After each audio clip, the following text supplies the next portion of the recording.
Bu darsimizda izler statik kalit so'zi va final kalit so'zini ko'ramiz. Ya'ni bir o'zgaruvchiga o'zgaruvchini qiymatini o'zgarmaydigan shaklda berish. Ya'ni misol uchun bir joyga shu yerda misol uchun o'zgaruvchiga bir qiymat berganimizda uni qiymatini hech bir yerda o'zgartirishni boshqa bir dasturchi o'zgartirmasligini istashimiz mumkin.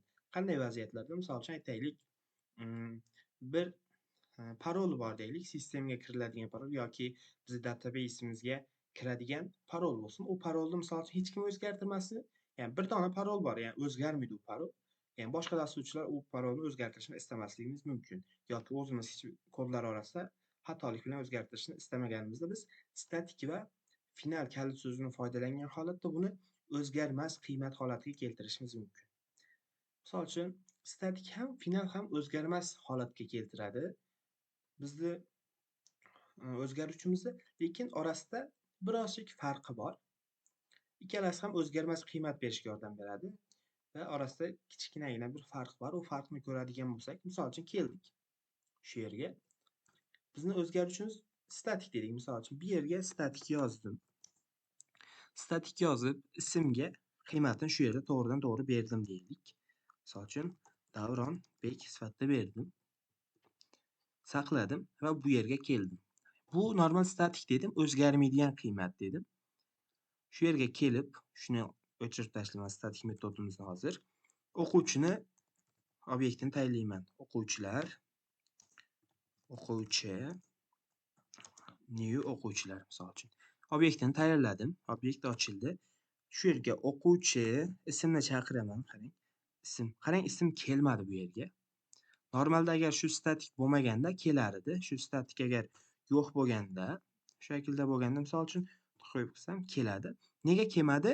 Biz bu yerda misol uchun ism chaqirib qiymatini shu shaklda o'zgartirsak bo'lardi-yu.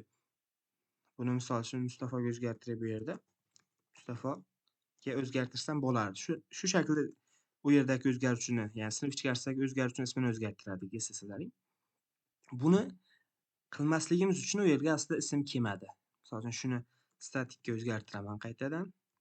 Saqladim, bu yerga keldim misol uchun qarang. Yana bu yerda misol uchun bu shaklda o'zgartirdim. Biz hozir avval aytdimki, statik va final bilan bir o'zgaruvchi tayyorlasak, uni qiymati o'zgarmaydi. Lekin men bu yerda misol uchun bu shaklda o'zgartirdim. Lekin shu yerda kodimni tagiga qarasangiz, sariq bir xato, ya'ni bir ogohlantirish berdi menga. Bu aslida bir statik deyapti. Sen o'zgartirmasliging kerak buni, deyapti. Bu dasturchiga bir bildirish beryapti. Shu yerda misol uchun ekranga yozaman. Ekranga yozganimda normalda men az avval tushuntirgan narsalarimga ko'ra ekranga Davronbek yozish kerak. Shu. Nega? Chunki men statik dedim, ma'lumot o'zgartira olmaymiz dedim. Lekin bu yerda Mustafo yozadi. Buni sababi bor. Mustafo yozadi. Agar misol qarang, o'zgartira oldim statikda. Men az avval o'zgartira olmaymiz dedim. Lekin o'zgartirdik. Shu yerda final qildim. Qarang, final qildim, saqladim, o'sha xato keldi. Uje deyapti, sen umuman o'zgartira olmaysan deyapti. Bu xato deyapti. Ishlatishga harakat qilganda ham uje xato beradi. Misol uchun. Ya'ni deyapti, sen umuman buni final bo'lganligi uchun o'zgartira olmaysan bu o'zgaruvchi turini deyapti. Ya'ni orasidagi farq shu. Agar biz o'zgaruvchini statik bilan yozsak, u o'zgartirmas bir qiymat bo'ladi, lekin majburlab buni o'zgartirishimiz mumkin. Ammo final qilsak, hech bir shaklda o'zgartira olmaymiz qiymatini.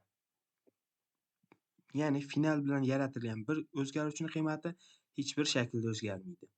Ammo statik bilan qilganimiz, statikda o'zgartirsak bo'ladi, lekin biroz qiynaydi. Haligi bizga ogohlantiradi, sen bu qiymatni o'zgartirmasliging kerak, o'zgartirsang shunaqa bo'ladi degan bir ogohlantirish beradi. Final bilan yozsak agar, final shunaqa narsa aytadi bizga, bu qiymatni o'zgartira olmaysan. Hech bir turli o'zgartira olmaysan narsani bizga aytadi. Statik va finalning farqi shu bizlar. Final va statik. Statik va final o'zgarmas qiymatlar beradi. Statikni majburlab qiymatini o'zgartirsak bo'ladi yanada, lekin finalni hech bir shaklda o'zgartira olmaymiz. Bugungi darsimizni ham bu yerda to'xtatamiz.